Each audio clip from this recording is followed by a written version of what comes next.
আসন্ন নির্বাচনে প্রার্থীদের মনোনয়নপত্র বাতিলের বিরুদ্ধে আজ থেকে শুরু হচ্ছে আপিল।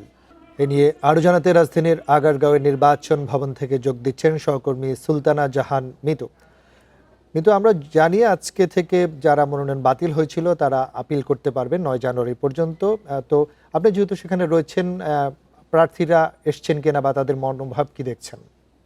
দেখুন জি, সকাল থেকে বিভিন্ন অঞ্চল থেকে, দেশের বিভিন্ন অঞ্চল থেকে প্রার্থীরা আসছেন অথবা তাদের প্রতিনিধিরা আসছেন। বিজলি কেবলস এর স্কিন কোটেড ইনসুলেশন আগুন প্রতিরোধী। বিজলি কেবলস, নিরাপদ আজীবন।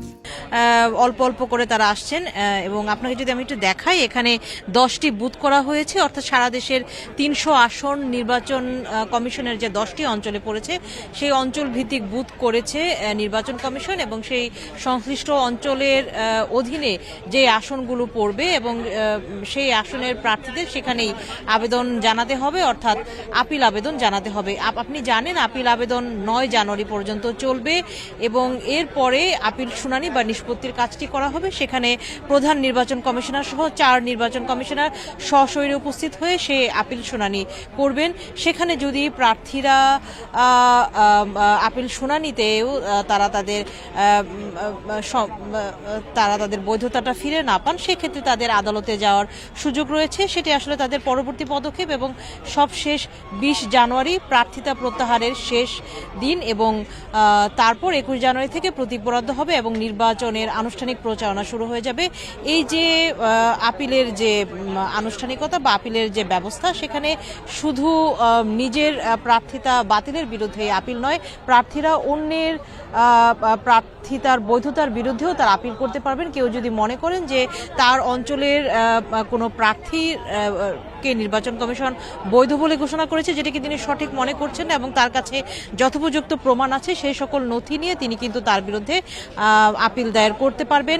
একটি বিষয়, এই যে 723 জনের মনোনয়ন বাতিল হয়েছে তার মধ্যে বেশিরভাগই দেখা গিয়েছে স্বতন্ত্র প্রার্থী এবং তাদের যে 1% ভোটার সমর্থনের তালিকা দিতে হয়, সেখানে দেখা গেছে যে সেই তালিকায় গড়মিল ছিল, অসঙ্গতি ছিল, এছাড়া হলফনামার অসম্পূর্ণ তথ্যের বিভিন্ন বিষয় ছিল, মামলার তথ্য গোপন করার বিষয় ছিল, দ্বৈত নাগরিকত্বের বিষয়টি অনেকে গোপন করেছেন, ঋণ খেলাপি, তাছাড়া দলীয় প্রত্যয়নের জটিলতা সহ নানা ত্রুটির কারণে অনেকের মনোনয়ন বাতিল হয়েছে।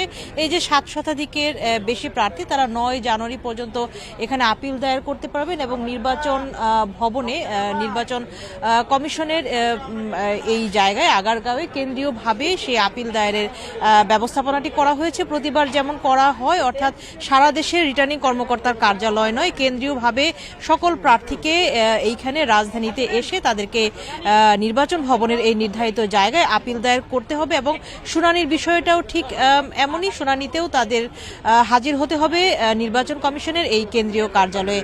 একটি বিষয়, যে এই যে সংক্ষুব্ধরা যে আপিল আবেদন করছেন, সেখানে শুধু তারা নিজেদের জন্য নয়, আরেকজনের প্রার্থিতার বিরুদ্ধেও তারা আপিল করতে পারবেন।